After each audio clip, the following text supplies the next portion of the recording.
السلام علیکم، میں ہوں کومل اعجاز، آپ کی اردو کی ٹیچر۔ جیسا کہ آپ لوگوں کو معلوم ہے کہ ٹائم کی کمی کی وجہ سے ہم ڈائریکٹ مکالمے چاروں کا آغاز کرتے ہیں۔ مکالمے چاروں میں سب سے پہلے ہمارے پاس ہے #19۔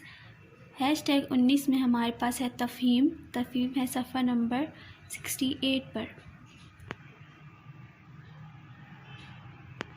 سب سے پہلے آپ تفہیم کی پڑھائی کریں گے۔ چلیں ہم پڑھائی کرتے ہیں۔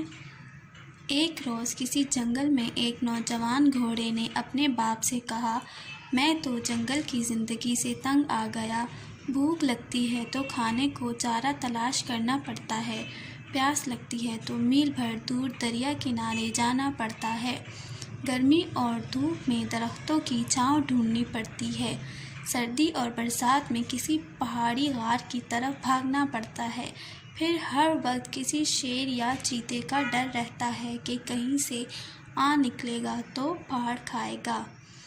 میں شہر جانا چاہتا ہوں، وہاں جا کر کسی تانگے یا یکے والے کے پاس آرام سے رہ لوں گا، نہ کھانے پینے کی فکر، نہ سردی گرمی کا دکھ، نہ کوئی درندہ حملہ کرے گا، نہ بیماری کا خوف، کیونکہ تانگے والا آپ ہی ہر چیز کا بندوبست کرے گا۔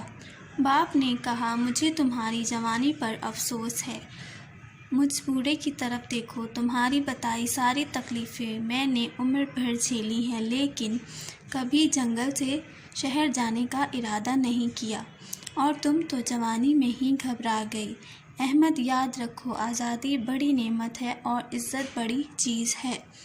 تانگے کے گھوڑے دن بھر کام کر کے کھاتے ہیں، مارے چابکوں کے ان کی کھال ادھڑ جاتی ہے، منو پونچھ کھینچتے ہیں، نہ کہیں اپنی مرضی سے آ سکتے ہیں نہ جا سکتے ہیں، یہاں جنگل میں نہ ہمیں کوئی مار پیٹ سکتا ہے، نہ کہیں گھومنے پھرنے سے روک سکتا ہے۔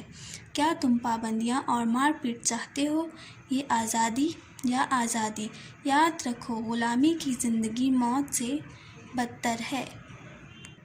یہ ایک نعمت ہے، ہر انسان آزاد زندگی گزارنا چاہتا ہے، چاہے وہ جانور ہو یا انسان ہو، اسے آزادی پسند ہے۔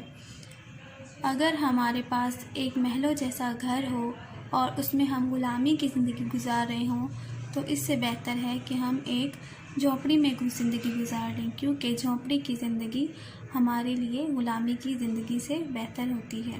اسی طرح گھوڑے کا باپ بھی اسے یہی سمجھانے کی کوشش کر رہا ہے کہ غلامی کی زندگی سے اگر وہ جنگل میں رہتا ہے تو کہیں بھی آ جا سکتا ہے، کچھ بھی کھا سکتا ہے، کہیں بھی رہ سکتا ہے، اسے گھومنے پھرنے کی کوئی روک ٹوک نہیں ہے، لیکن اگر اس کا مالک ہوتا تو وہ اس کے مالک کی مرضی سے چلتا، اس کی مالک کی مرضی سے کھاتا پیتا، سوتا جاگتا، کام کرتا دن بھر اور رات کو تھک کے سو جاتا، لیکن وہ ابھی آزادی کی زندگی گزار رہا ہے تو اس کا باپ اس کو یہی سمجھانے کی کوشش کر رہا ہے کہ آزادی ایک بڑی نعمت ہے۔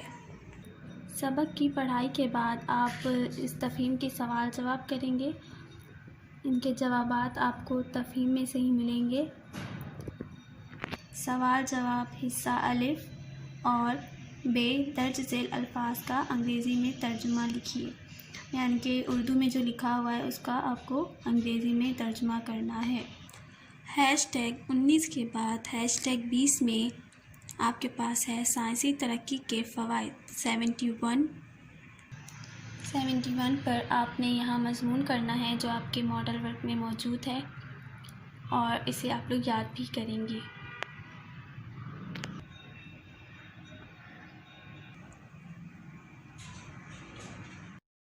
مضمون کرنے کے بعد آپ کریں گے #21۔ 21 میں ہے روزمرہ، یعنی کہ جو آپ لوگ روزمرہ الفاظ یوز کرتے ہیں، استعمال کرتے ہیں۔ صفحہ نمبر 67 پر یہ خالی جگہ ہے جو آپ نے مکمل کرنی ہے۔ مناسب لفظ منتخب کر کے خالی جگہیں پر کریں۔ نمبر 1 دیکھیں، حامد نقل ڈیش ہوا پکڑا گیا۔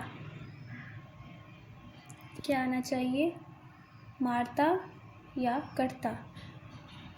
حامد نقل کرتا ہوا پکڑا گیا۔ اسی طرح نمبر 2 پہ دیکھیں، میں حکم ڈیش ہوں کہ تم وہاں نہ جاؤ۔ اب اس میں کیا آنا چاہیے؟ میں حکم کرتا ہوں یا دیتا ہوں؟ میں حکم کرتا ہوں کہ تم وہاں نہ جاؤ۔ اس طرح سے آپ لوگ کریں گے یہ ساری خالی جگہ پر۔ یہ سارا کام آپ لوگ مکمل کریں گے، جو کتاب میں ہے وہ کتاب میں کریں گے، اور جو کلاس ورک کاپی میں ہے بولا جائے گا وہ آپ لوگ کلاس ورک کاپی میں کریں گے۔ اس کے علاوہ آپ لوگوں کو ورک شیٹ دی جائیں گی، اس میں سے دیکھ کر آپ لوگ کام مکمل کریں گے اپنا کاپیز میں، وہ آپ لوگ کو ڈیٹیل بعد میں دی جائے گی۔